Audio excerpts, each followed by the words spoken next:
জয় জনগণতান্ত্রিক বাংলাদেশ জিন্দাবাদ। আশা করছি সকলে ভালো আছেন অথবা ভালো থাকার চেষ্টা করছেন। প্রতিদিন এদেশে যত নিত্য নতুন ঘটনার জন্ম হচ্ছে, তাতে ভালো থাকার অভিনয় করা ছাড়া আর কোনো উপায় নেই। আজকের দিনের সবচাইতে বড় দুটি ঘটনা, একটি হচ্ছে হিজবুত তাহরীর কর্মসূচি পালন এবং আরেকটি হচ্ছে চতুর্থ শ্রেণীর ছাত্রী অথবা 10 বছরের একটা বাচ্চার ধর্ষণের ঘটনা। এই জাতির ক্লান্তি লগ্ন চলছে।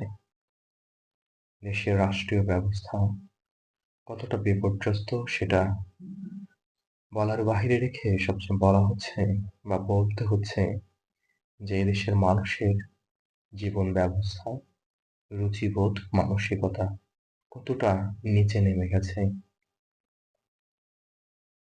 একটা বাচ্চা তার বোনের বাড়িতে বেড়াতে গেছে এবং সেখানে তার বোনের শ্বশুরের দ্বারা সে ধর্ষিত হয়েছে বা ধর্ষণের চেষ্টা হয়েছে, তাকে হত্যা করার চেষ্টা করা হয়েছে এবং পরিশেষে সে মেয়েটির মৃত্যু ঘটেছে।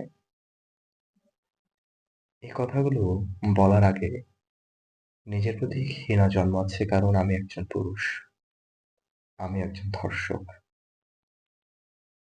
রুচিবোধ ব্যক্তিগত জীবনে প্রত্যেকটা মানুষের কতটা গুরুত্বপূর্ণ, সে যদি সেটাকে বিবেচনা করতে না শেখে, তাহলে সে দেশের রাষ্ট্রীয় ব্যবস্থা দিয়ে কখনো ধর্ষণ রোধ করা সম্ভব নয়। আমার মনে হয় এই যে ধর্ষণ, এই যে নারীদের ভোগের পণ্য মনে করা, নারীদেরকে উত্ত্যক্ত করা, একটা নিচু মনের মানুষের এক বহিঃপ্রকাশ। এবং একজন মানুষ, কিছু মানুষ বা এই সমাজের গুটি কয় মানুষের দ্বারা গোটা পুরুষ জাতি কলঙ্কিত হচ্ছে। আমার কাছে মনে হয় এদেশে এই ধর্ষকদের বিচারটা হওয়া দরকার দৃষ্টান্তমূলক, যেটা বাংলাদেশ আইন কর্তৃক গৃহীত যে ব্যবস্থা আছে তার বাহিরে এসে প্রত্যেকটা ধর্ষক যখনই তার কৃতকর্মের জন্য ধরা পড়বে, তাৎক্ষণিক তার বিচার হওয়া দরকার। প্রয়োজনে একজন পুরুষের পুরুষাঙ্গ খোলা ময়দানে কেটে দেওয়া হোক।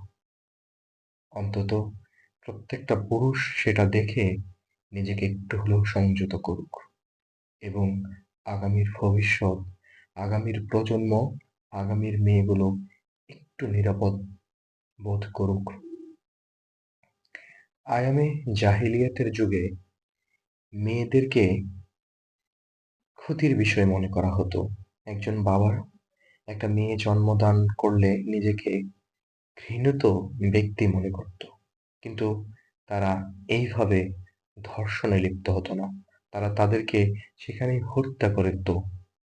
কিন্তু আজ সমাজ একটা মেয়েকে কিভাবে ধর্ষণ করছে, যে মেয়েটা আহ এই সম্পর্কে কিছুই জানে না, কিছুই বোঝে না, তাকেও যখন এইটার শিকার হতে হয়, তখন সত্যি এতটা খারাপ লাগে যা বলে প্রকাশ করার কোনো কিছু নেই। এই অনুভূতি একজন পুরুষের জন্য অত্যন্ত লজ্জাজনক। প্রত্যেকটা পুরুষের পুরুষাঙ্গ এখানে কতটা দায়ী হতে পারে সেটা বলে বোঝানোর কিছু নেই। সমাজের কিছু কীট পতঙ্গ যাদের জন্ম হয়েছে হয়তো এই ধরনের কোনো পরিবেশ থেকে, তা না হলে এত ছোট বাচ্চা এই ধরনের রুচিবোধ তৈরি করতে কোনোভাবেই সক্ষম নয়। সেখানে একজন মানুষ তাকে ধর্ষণ করার এবং হত্যা করার জন্য উদ্বুদ্ধ হয় কিভাবে? হয় মস্তিষ্ক বিকৃত কোনো মানুষ, কোনো জানোয়ার, কোনো হিংস্র পশু এই ধরনের কাজ করতে পারে। অনেক কথা বলে ফেললাম। আমার কথাগুলো হয়তো সকলের ভালো লাগবে না। তবে আমার সামান্যতম এই যে চাওয়া, অন্তত একটা ধর্ষকের বিচার জনসম্মুখে করা হোক এবং মানুষের সামনে তার পুরুষাঙ্গ কেটে এই বিচার দৃষ্টান্তমূলক করা হোক। দেখা যাক বাকিটা কি হতে চলেছে, কি হয়। আগামী দিনে আবারও নতুন কোনো ঘটনার সাক্ষী হয়ে বেঁচে থাকতে হবে হয়তো আমাদের। ততক্ষণ পর্যন্ত সকলেই ভালো থাকার চেষ্টা করব।